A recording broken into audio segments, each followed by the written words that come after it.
اور 17 رمضان کو دوسرا واقعہ ہوا ہے، اللہ کے محبوب کی سب سے محبوب بیوی حضرت عائشہ کا انتقال ہوا۔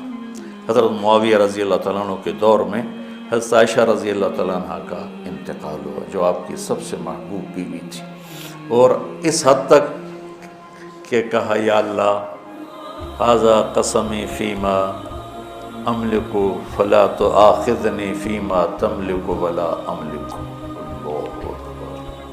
یا اللہ میں نے بیویوں میں برابری کی ہے، پر میرا عائشہ سے پیار زیادہ ہے، اس پر میری پکڑ نہ فرمانا۔ سبحان اللہ، ہمیں زندگی گزارنے کا طریقہ سمجھائے۔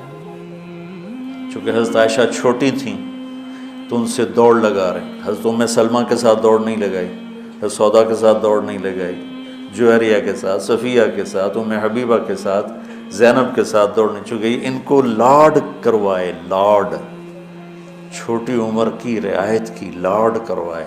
او عائشہ دوڑ لگائیں، یہ حضرت عائشہ نے نہیں کہا دوڑ لگائیں، اللہ کے نبی نے کہا عائشہ او دوڑ لگائیں۔ اور ایک دفعہ نہیں، 2 دفعہ سوڈانی مسجد میں تماشا کر رہے تھے، او عائشہ تمہیں تماشا دکھاؤں۔ اور دوبارہ حبشی آئے تو پھر اماں جی نے کہا کہ میں دیکھنا چاہتا ہوں۔ اتنی دیر دیکھا کہ اللہ کے نبی تھک گئے، کھڑے ہو تھک گئے، وہ ایسے پاؤں پر زور ڈال کر پاؤں بدل رہے تھے۔ آٹا گوندھ کے دیتے تھے شروع میں، جو کہ حضرت عائشہ کو آٹا گوندنا نہیں آتا تھا، پھر پاس بیٹھ کر 1-2 نوالے منہ میں ڈال دیتے تھے۔ اب آپ جو فارغ ہو کے جا رہے ہو، کوئی سال لگاؤ گے، کوئی کسی کی شادی ہوگی، تو یہ میری ایک نصیحت ہے کہ اچھے خامند بن کے دکھاؤ۔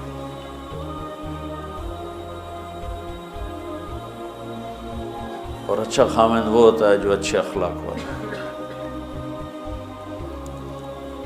ابھی آپ چھٹیوں میں جا رہے ہیں گھر، تو اپنے والدین کی خدمت، بہن بھائیوں کی خدمت۔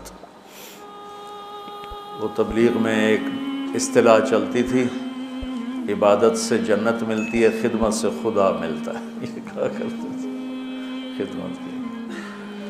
تو حضرت عائشہ رضی اللہ تعالیٰ عنہ کا انتقال ہوا 17 رمضان المبارک۔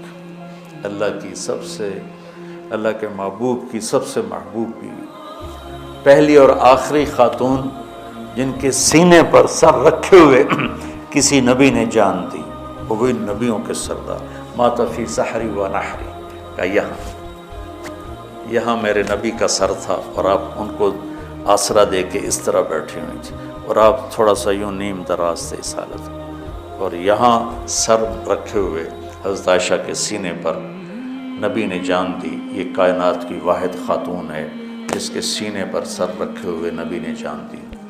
اور آپ فرماتی ہیں آخری چیز جو میرے نبی کے منہ میں گئی میرا لعاب تھا، کہ میرے بھائی عبد الرحمن آئے، ان کے ہاتھ میں مسواک تھی، تو اللہ کے نبی کی نظر یوں پڑ ایسے ٹک گئی مسواک پر، تو میں نے اندازہ لگا لیا یا رسول اللہ مسواک کرنی تھا، کہ میں نے اپنے بھائی سے لے کر چبائی تو میرا لعاب اسے لگا، وہ میں نے آپ کے منہ میں پھیری یا آپ نے خود پھیری، تو فرمایا وہ آخری چیز جو میرے نبی کے منہ میں گئی وہ میرا لعاب دہن تھا۔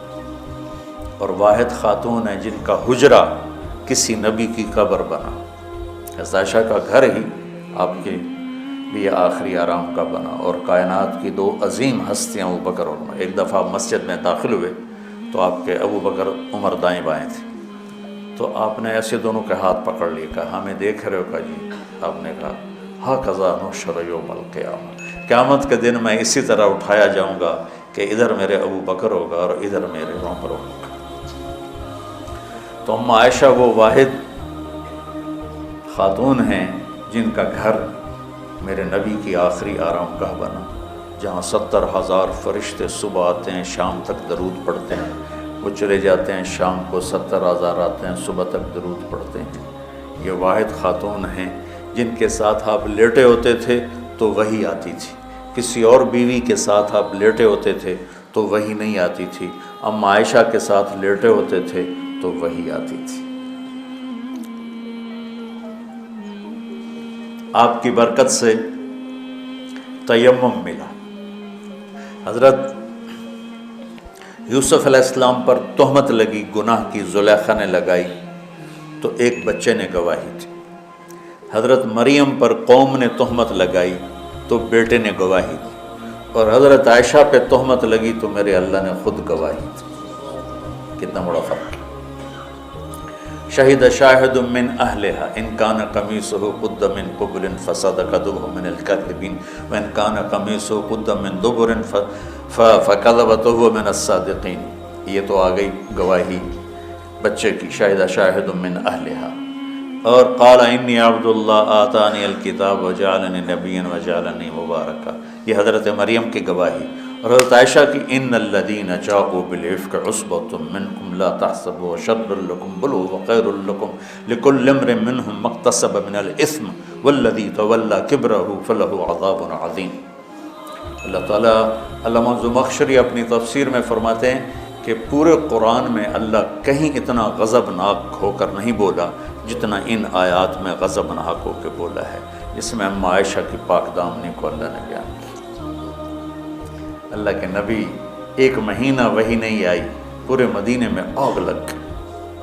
وحی کیوں نہیں آئی تو اللہ ہی جانتا ہے کیوں نہیں آئی۔ ایک بات سمجھ میں آتی ہے، زبان کے زہر کو سمجھانے کے لیے کہ زبان کا غلط استعمال کس طرح گھروں کو آگ لگا دیتا ہے، ہمیں سبق دینے کے لیے کہ زبان پہ قابو رکھیں۔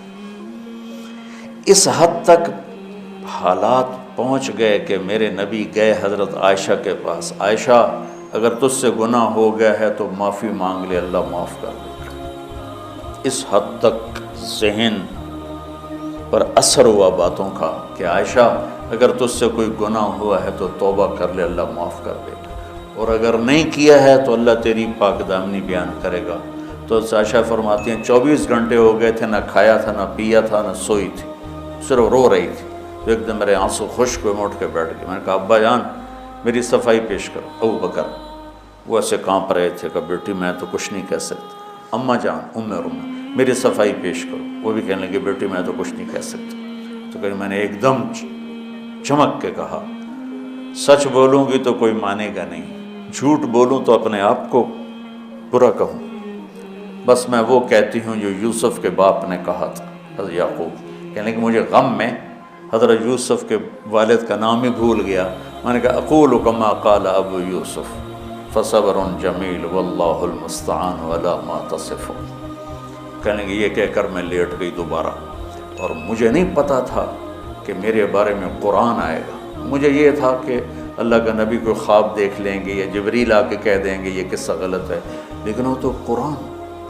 جب وہی اتری ایک دم تو ابوبکر اور ام رومان ایسے کانپنے لگے، چہرے زرد ہو کر مرنے والے ہو کے کہ پتہ نہیں ہماری بیٹی کے حق میں ہے یا خلاف ہے۔ جب وہی ختم ہوئی تو میرے نبی مسکرائے زور سے، کہا عائشہ مبارک ہو، اللہ تیری گواہی دینے خود آ گیا۔